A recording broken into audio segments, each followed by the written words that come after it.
Yo, what's going on, gang? Listen, by this time, I'm sure you've already heard that Chicago's drill rapper Mello Buckzz, whose real name is Melanie Doyle, had thrown an album release party at a venue called Artist, which is a restaurant and lounge on Chicago's near North Side. Now, during this particular album release party, somewhere around between 11 and 12 o'clock, as some of the patrons were, disbanding or leaving the actual event, there was a black car that pulls around with a driver and two shooters that started spraying the sidewalk, hitting the patrons as they were leaving this particular event. 18 people were shot, 4 of which were unalived. Those 4 individuals were Devontae Williamson, age 23, Leon Henry, age 25, Aviance Drexler, age 27, and Taylor Walker, age 26. Now, there's 2 main things that are bothering me about this situation, and I'm going to talk about the most obvious one first. Are we marching? Are we protesting? Are we running through the streets? Are we picketing? What are we doing? Because this is a black on black situation that it's seeming like it's going to get swept under the rug, because had this been a white police officer shooting or unaliving a black citizen, we would be all up in arms right now. We would be trying to burn down the city.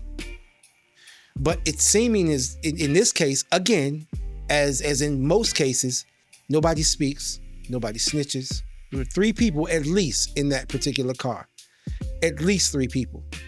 So I would bet my life that at least 6 people knew what was going to happen. Now, it's reported that this was an invitation-only event. And it's also reported that the whereabouts of this particular event was accidentally leaked online and then immediately pulled down. But before it could be pulled down, I'm assuming that someone had recorded this information, and this is how the shooters knew where to go. Now, another alleged portion of this is that rapper Mello Buckzz was into it with, It's over. It's over. Thanks to my lawyer, Ed. We on the way to go free this other ankle right now. No bracelets, no jail time.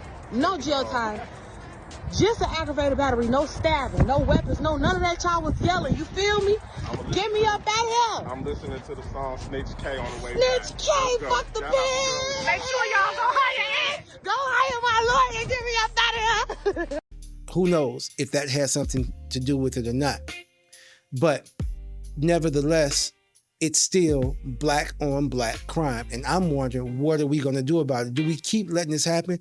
Do we keep trying to blame the government? Because the government is not doing this to us. This is a community problem.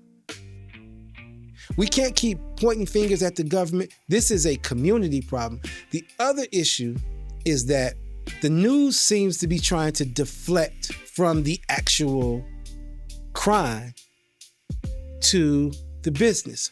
Watch this.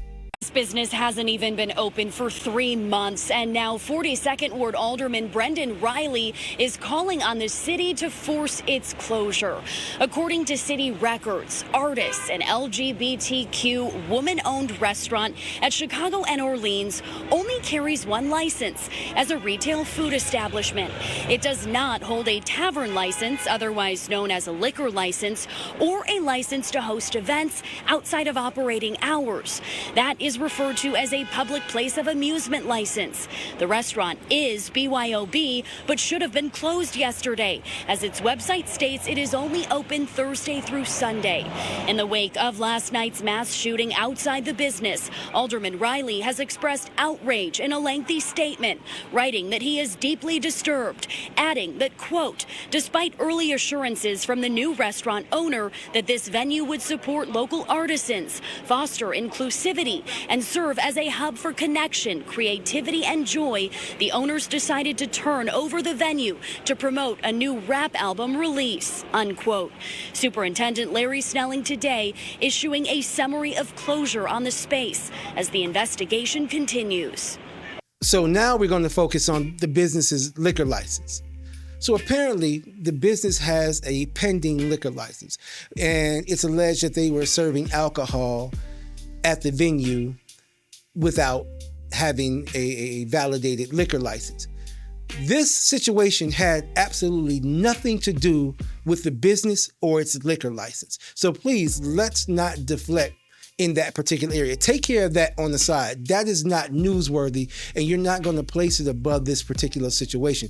We need to be discussing what are we going to do in our communities to fix this problem, because there's still such a devaluation on life as it pertains to how we perceive it in our communities, or some perceive it in our communities. Listen, it's not black people that we're having issue with. It's the niggas. And I'm sorry, I should have forewarned you to let you know that this particular segment was going to be a little aggressive in the language. So going forward, 2 cents worth is most likely to be a little aggressive in the language. If you want to hear less aggression, then that's on the truth be told. But right now, chat, hit me up. Let me know what we're doing, what needs to happen, what are some solutions, what should we be doing. This, I can't say it's getting out of hand. This has been out of hand, and we don't address it unless it's another culture that's acting against ours. But when it's ours, it gets swept out of sight, out of mind. So listen, hit me up, let me know exactly what you guys think. And until next time. This is 2 cents worth, where we fix what hurts.